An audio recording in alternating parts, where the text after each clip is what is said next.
Hi, today I'm going to give you a basic definition of what an integer, an improper fraction, mixed fraction, and reciprocal, and what they are.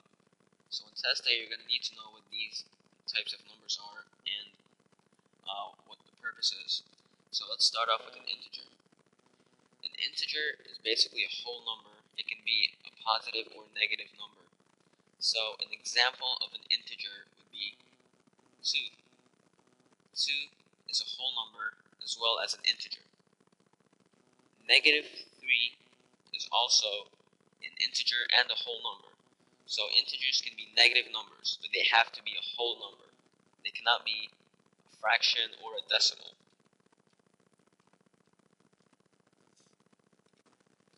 Okay, so fractions are basically parts of a whole.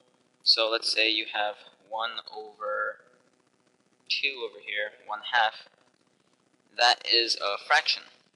So 1, the number on top, is called the numerator. And the number on the bottom, which is 2, this is called the denominator.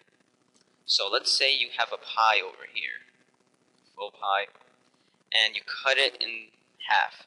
Now notice that you have two pieces, one piece here and another piece over here. So 2 represents how many pieces there are. So let's say we shade one piece, let's shade, blah blah, keep shading. So now you can see here 1, the numerator. This number is representing the part of the whole. So you can notice that only one slice is shaded in, while the other slice is not shaded in. That means 1 out of 2. So this is a fraction. Okay, so improper fractions are when the numerator has a larger value than the denominator. Now let me show you what that means.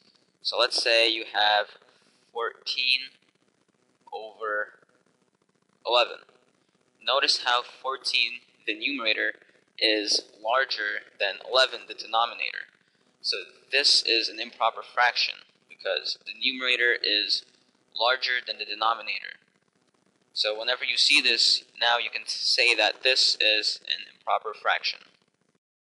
What is a mixed fraction? A mixed fraction is when you see a whole number with a fraction.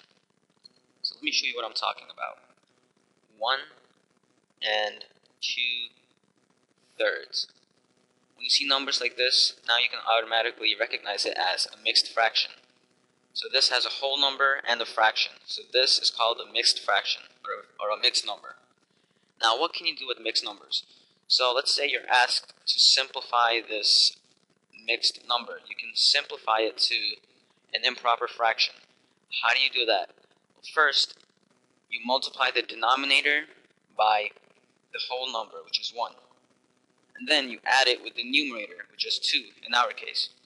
So first you do 3 times 1, and you get 3. And then you add 3 plus 2, which is the numerator. So you get 3 plus 2, you get 5.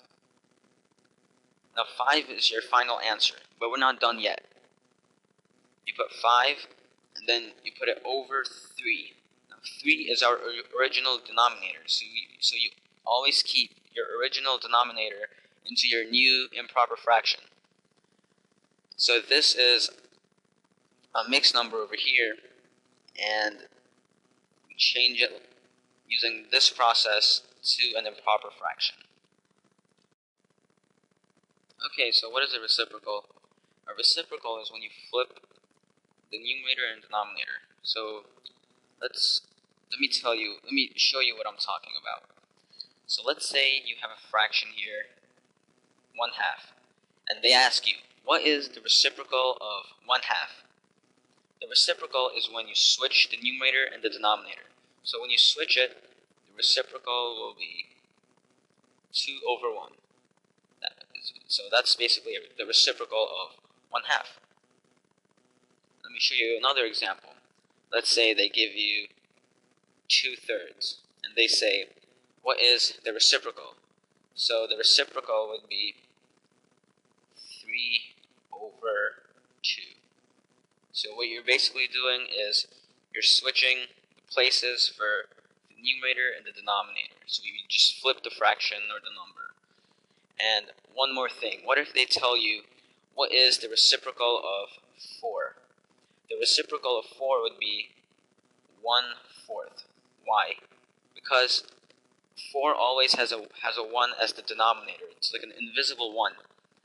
So when you see a normal number like 5 or 6, 1 will always be the denominator. And if they ask you for the reciprocal, you flip it and it will be 1/5.